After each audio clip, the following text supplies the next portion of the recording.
বেগম খালেদা জিয়ার সন্তান, কান খাড়া করে শুনে রাখেন, জনতার বিরুদ্ধে গিয়ে KM হাসান আজিজ মার্কা নির্বাচন করার চেষ্টা করলে পরিণাম শুধু আপনারাই ভুগবেন তা নয়, আপনাদের অপকর্মের কারণে দেশপ্রেমিক রাজনৈতিক সংগঠনগুলোর নেতা কর্মীরা 28শে আগস্ট কিভাবে রক্ত দিয়েছে ঢাকার রাজপথে বাংলার মানুষ সে কথা ভুলে যায় নাই। আসসালামু আলাইকুম ওয়া রাহমাতুল্লাহ।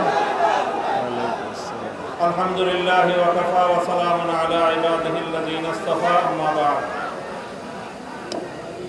11 দলীয় ঐক্যের পক্ষ থেকে আয়োজিত গণভোটের রায় বিরোধী সরকারের অবস্থানের প্রতিবাদ, গণভোটের রায় কার্যকর করার দাবিতে বিক্ষোভ মিছিল পূর্ববর্তী সমাবেশে উপস্থিত নেতৃবৃন্দ, সমবেত বিক্ষুব্ধ জনতা,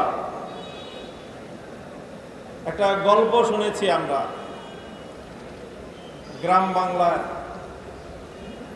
একজন মা, সে তার নিজের ছেলে এবং নিজের মেয়ের জামাতা সম্পর্কে মন্তব্য করতে গিয়ে বলেন, আমার ছেলেটা খুব খারাপ, শুধু শাশুড়ির কথা শুনে, আর আমার মেয়ের জামাইটা খুব ভালো, শুধু আমার কথা শুনে।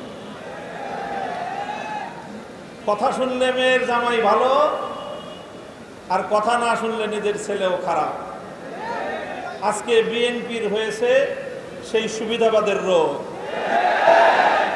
অন্তর্বর্তীকালীন সরকার প্রবর্তিত অধ্যাদেশগুলোর মধ্যে যেগুলো ক্ষমতাকে বৃদ্ধি করে সরকারের এবং সরকারের আরো নিয়ন্ত্রণ প্রতিষ্ঠা করতে সহায়তা করে, সেই সকল অধ্যাদেশগুলো বিএনপির খুব পছন্দ। আর যে সকল অধ্যাদেশগুলো, যে সকল প্রস্তাবনাগুলো জাতির কাছে জবাবদিহিতায় বাধ্য করে, সেগুলো তাদের কাছে খুব অপছন্দ। তাই আমরা মনে করি বিএনপি আজ যে রাজনীতি করছে সুবিধাবাদের রাজনীতি। আমরা নির্বাচন পূর্ববর্তী সময়ে বিএনপির আরেকটি চরিত্র লক্ষ্য করেছি, সেটা হলো তলে তলে বিএনপি সারা দেশে গণভোটে ন্যায়ের পক্ষে ক্যাম্পেইন করেছে, কিন্তু প্রকাশ্যে সে ন্যায়ের পক্ষে কথা বলার দুঃসাহস তাদের ছিল না, সেই সৎসাহস তাদের ছিল না। এই জন্য লক্ষ জনতার সামনে বিএনপি প্রধান জনাব তারেক রহমান সাহেব গণভোটে হায়ের পক্ষে তিনি ক্যাম্পেইন করতে বাধ্য হয়েছেন।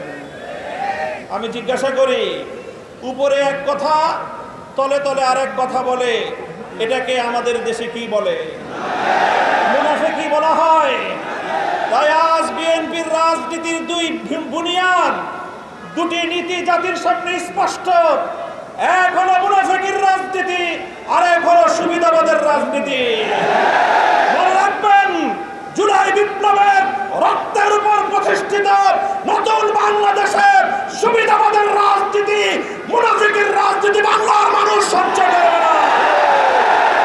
জনগণের পক্ষে, দেশের পক্ষে আপনারা যদি অবস্থান গ্রহণ করতে ব্যর্থ হন, দেশের জনগণের ম্যান্ডেটকে যদি আপনারা বৃদ্ধাঙ্গুলি প্রদর্শন করেন, বারবার বলছি, এদেশের জনগণের গণরায়কে যদি হাইকোর্ট দেখান, এদেশের জনগণ রাজপথে আপনাদেরকে মোকাবেলা করবে ইনশাআল্লাহ। 70% জনগণের বিপক্ষে গিয়ে দেশের ক্ষমতার মস্তদে টিকতে পারবেন না। শহীদ জিয়াউর রহমান, বেগম খালেদা জিয়ার সন্তান, কান খাড়া করে শুনে রাখেন, জনতার বিরুদ্ধে গিয়ে KM হাসান আজিজ মার্কা নির্বাচন করার চেষ্টা করলে পরিণাম শুধু আপনারাই ভুগবেন তা নয়, আপনাদের অপকর্মের কারণে দেশপ্রেমিক রাজনৈতিক সংগঠনগুলোর নেতা কর্মীরা 28শে আগস্ট কিভাবে রক্ত দিয়েছে ঢাকার রাজপথে বাংলার মানুষ সে কথা ভুলে যায় নাই। আপনাদের ভুলের খেসারত দিতে হয়েছে আমাদেরকে। 25 বছর পর্যন্ত গুম, খুন আর হত্যার রাজনীতির শিকার হতে হয়েছে।